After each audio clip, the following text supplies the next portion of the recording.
So, Moinsen. Wir haben ganz viele Fragen von euch gestellt gekriegt und wir haben uns überlegt, wir machen einfach ein kurzes Video mit den meistgestellten Fragen und wir fangen einfach gleich an.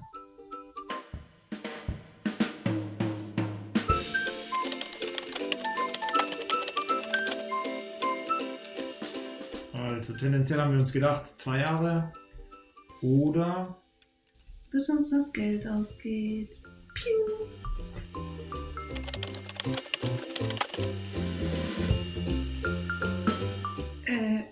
Wollen wir warten? wir haben keine Jobs, wir haben auch nicht vor eigentlich zu arbeiten, also kein Work and Travel zu machen, sondern wir gucken hardcore-mäßig, wie weit wir mit dem Ersparen kommen. An sich sind wir natürlich offen für, falls sich was bietet, irgendwie eine Chance bietet, irgendwo was zu arbeiten, wo wir Bock drauf haben. Aber wir rechnen nicht damit.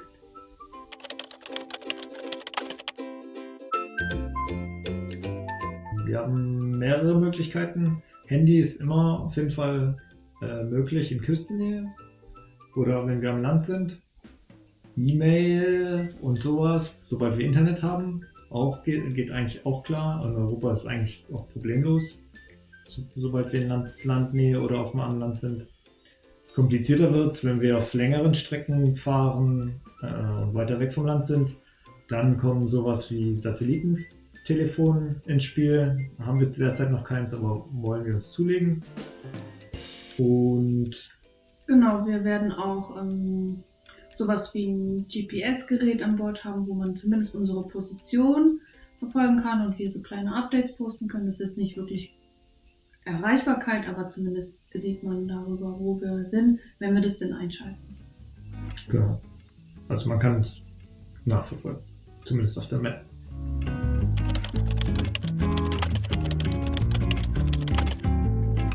Schätzungsweise mindestens 3 Wochen, vielleicht auch 5. Also wir rechnen mit zwischen 3 und 5 Wochen.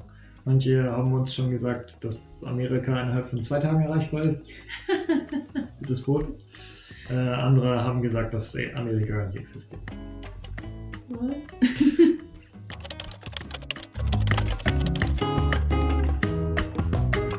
Also aktuell planen wir von Rügen aus nach Danzig zu fahren.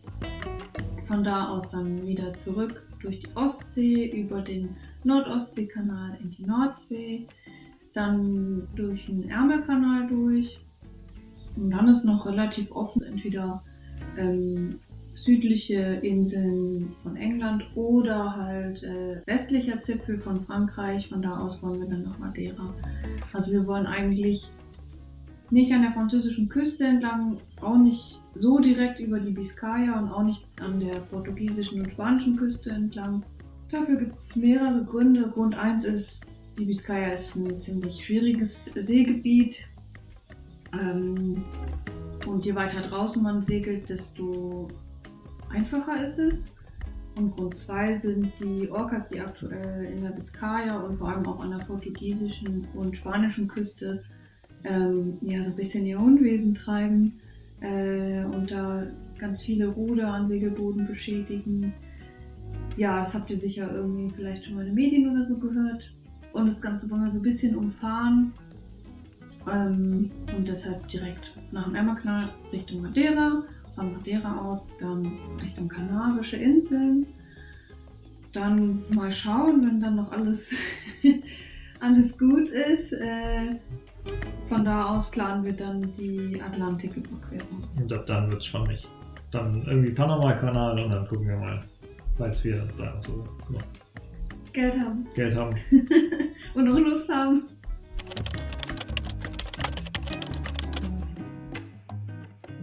Also geplant ist ja die Reise für etwa 2 Jahre. Nehmen wir mal Best Case an, wir würden in 2 Jahren eine Weltumsegelung schaffen und zurückkommen, dann würden wir wahrscheinlich das Boot verkaufen und in die Heimat zurückkehren, also nach Baden-Württemberg. So jetzt die Überlegung, da würden wir uns dann wieder einen Job suchen und ja, den Dingen ihren Lauf nehmen lassen. Genau.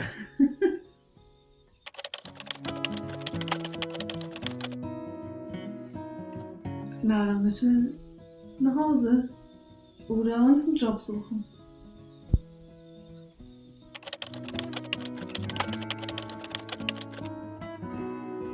Die Liste ist lang und wird von Tag zu Tag länger.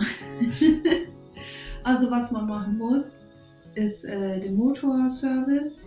Dafür fahren wir ja eben nach Danzig, weil dann ist ein Cousin, arbeitet mit Bootsmotoren und der hilft uns da und zeigt uns auch alles.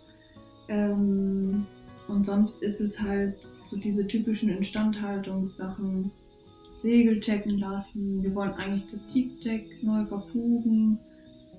Das sind alles so, also jetzt das Teakdeck zum Beispiel sind so Sachen, das sollte man machen in nächster Zeit.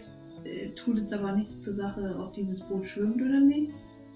Und dann wollen wir halt noch so Sachen machen wie unser Wassersystem checken, unser Stromsystem checken, unser Stromsystem erweitern mit Solar und Lithium. Also generell wollen wir unser Boot noch ein bisschen aufwerten, bevor es dann weitergeht. Einfach auch Blauwasser sicher machen, also mehr Geräte, in dem Fall noch ein Plotter, ein Autopilot, eine Funke. Dann eben die Geräte, die wir schon vorhin erwähnt haben, GPS-Telefon, E-Piep vielleicht. Und mal gucken, was uns noch so alles einfällt und wie das Geld halt ausreicht. Genau, Rettungsinsel wollen wir noch anschaffen. Sowas wie Westen, also die Rettungswesten warten. Also Sachen, die halt alle paar Jahre mal gemacht werden müssen, wollen wir vorher auf jeden Fall irgendwie auf Stand 0 bringen, dass wir dann währenddessen jetzt nicht so dran denken müssen, hoffentlich. Genau. Und sollten wir eine Frage vergessen haben, die dich brennend interessiert, schreib sie gerne in die Kommentare und wir versuchen sie beim nächsten Mal zu beantworten. Abonnier uns! Und ganz, ganz viel Spaß bei der nächsten Folge. Gibt ganz viel Neues. Ciao.